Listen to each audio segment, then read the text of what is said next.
মধুমাসের কবিতা শুনতে একটু অন্যরকম লাগে, তাই না? আসুন আমি ভিডিওতে মধুমাসের কবিতাটা শেয়ার করি। আসসালামু আলাইকুম।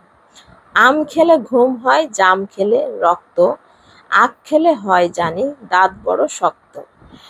অসুখেতে আনারস, পেট সাফে বেল, পাকা কলা, লিচু তালে দেহে বাড়ে তেল, পেঁপে আর কাঁঠালেতে দেহে বাড়ে ননি, জলপাই তেঁতুলেতে জিভে আসে পানি, পেয়ারাতে চেহারাটা করে ঝিকমিক, বিধি মেনে ফল খেলে দেহ থাকে ঠিক। সুপ্রিয় দর্শক, মধুমাসের এই কবিতাটা আমার ভালো লাগলো, তো আমি আপনাদের সঙ্গে শেয়ার করলাম। আর ভিডিওর মাঝে আমি রান্নাটা তো শেয়ার করবই। বাচ্চাদের জন্য চিকেন পাস্তা রান্না করে নিলাম, আর সেই সাথে অন্যান্য রান্নাও আমি ভিডিওর মাঝে শেয়ার করে নিচ্ছি। আর এখানে কারেন্ট না থাকাতে ভিডিওর লাইটিংটা একটু অন্যরকম এসেছে, আর রান্নার কালারটাও ঠিক যেন আমার ভালোই লাগেনি। যাই হোক, তারপর ভিডিও তো প্রতিদিন শেয়ার করতে হবে, যেমনই হোক ফেসবুকে ভিডিও দিতেই হবে। আর প্রতিদিনের ভিডিও না দিলে এনগেজমেন্ট কমে যাবে। যাই হোক, আমি শিং মাছ রান্না করব, তার জন্য ধুয়ে সুন্দর করে কেটে নিয়েছি আর একটু হালকা ভেজে নিব। আর মাছ একটু ভেজে নিলে বাচ্চারাও খেতে পছন্দ করে, আর অনেক সময় খেতেও চায় না। আর একটু ভেজে নিলে অনেক সময় মাছে গন্ধ থাকে, গন্ধটাও চলে যায়। আর কিছু কিছু মাছ আছে, বিশেষ করে ঢাকা যে মাছগুলো চাষের মাছ, বেশিরভাগই দেশি মাছ খুব কম পাওয়া যায়। তো মাছগুলো যতই পরিষ্কার হোক না কেমন যেন একটা আষ্টে গন্ধ থেকেই যায়।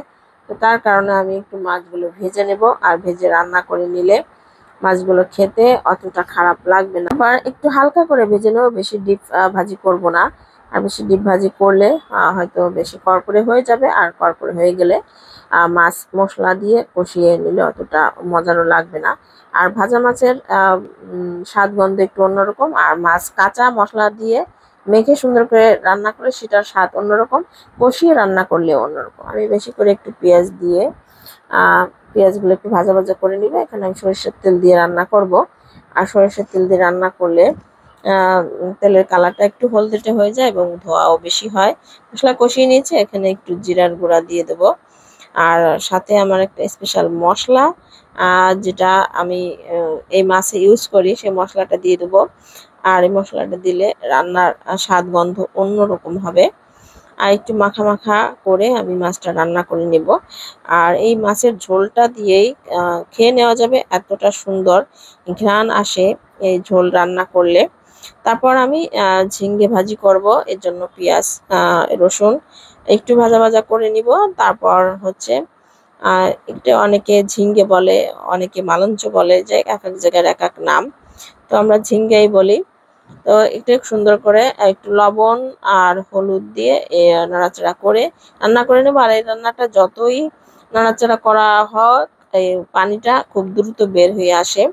আর এটা আমি ডাল দিয়ে রান্না করব, মুসুরির ডাল দিয়ে দিলাম এবং আধা কাঁচা অবস্থা নামিয়ে নেব। ডালটা যাতে না গলে সেই পর্যায়ে আমি নামিয়ে নেব, এবং এভাবে ভাজি করলে দারুণ মজার হয়। গরম গরম ভাতের সাথে অসাধারণ লাগে। আমার তো খুব বেশি পছন্দের।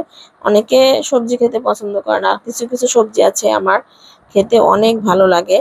আর সেই সবজির কাছে মাছ মাংস কোনোটাই আমার কাছে বেমানান মনে হয়। আমার কাছে মনে হয় এর থেকে দামি খাবার আর একটাও হয় না, যে সবজিগুলো আমার বেশি পছন্দের। আর এদিক দিয়ে মাছ রান্নাও কমপ্লিট, ফাইনালি রান্নাটাও হয়ে গিয়েছে। একটু মাখা মাখা করে ঝোলটা শুকিয়ে নিয়েছি। আর ঝোলটা রান্না থেকে যে স্পেশাল মশলা দিয়েছি, মশলার কারণে যে কত সুন্দর ঘ্রাণ বের হয়েছে আসলে বলার নয়। আর সবগুলো রান্না কমপ্লিট, ফাইনালি আমি লুকটা দেখিয়ে দিলাম। সবাইকে ধন্যবাদ আমার ভিডিও দেখার জন্য। চলে যাচ্ছি বিদায় নিয়ে, সবাইকে আল্লাহ হাফেজ, আসসালামু আলাইকুম।